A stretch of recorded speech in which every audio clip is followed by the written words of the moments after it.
The Protecting America's Wilderness Act will designate more than 1.3 million acres of wilderness and add more than 1,000 river miles to the National Wild and Scenic River System. It will create new trails and recreation areas. It will expand national monuments, and it will help us protect them for future generations to enjoy. It will permanently protect dozens of areas across our state from the threat of future development and the destruction caused by drilling for oil and gas.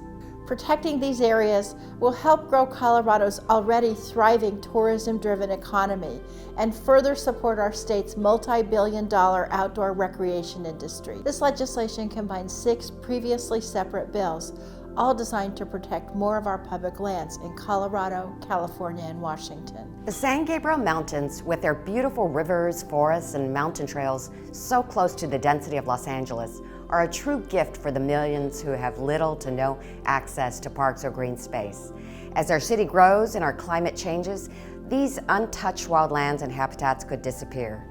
The Protecting America's Wilderness Act will not only preserve this land for future generations, but will also create a national recreation area that will let even more Angelenos enjoy our mountains. I represent the Central Coast of California, the most beautiful district in the nation. In our district, we have some of the most diverse ecosystems in North America, and we must do all we can to protect these important public lands. I'm proud that my Central Coast Heritage Protection Act designates nearly 250,000 acres of Los Padres National Forest and Carrizo Plain National Monument as wilderness, one of the highest forms of land protection. Visitors from all over the world come to the North Coast of California to bike, hike, and find solitude in our diverse public lands. And it's critical to take care of these places and ensure a future for the communities that rely on them.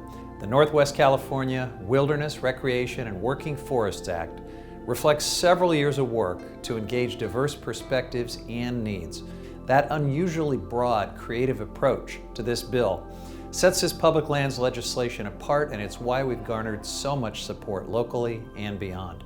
The Wild Olympics Wilderness and Wild and Scenic Rivers Act represents years of collaboration with folks across the community, including tribes, sportsmen, conservation groups, timber communities, business leaders, shellfish growers, and everyone in between to protect the wildest and most pristine places on the Olympic Peninsula, while ensuring we keep and grow jobs in our natural resource industries and other sectors.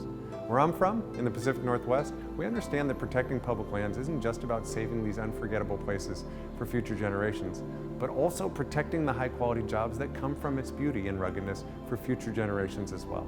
I'm thrilled that the Rim of the Valley Corridor Preservation Act will be taken up this week on the House floor.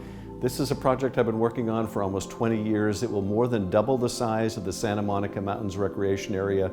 This is in one of the park-poorest parts of California and indeed the nation, an urban center right up against the wilderness, and it will help preserve wildlife corridors and rare ecosystems for future generations to enjoy. Preserving large, connected landscapes has shown to be one of the most effective short-term actions we can take to respond to the climate crisis.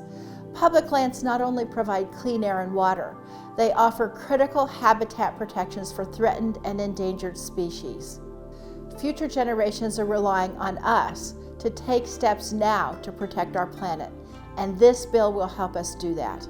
I hope all Americans can join us in supporting this legislation and helping us protect our cherished public land, because as the climate crisis worsens, simply doing nothing is not an option.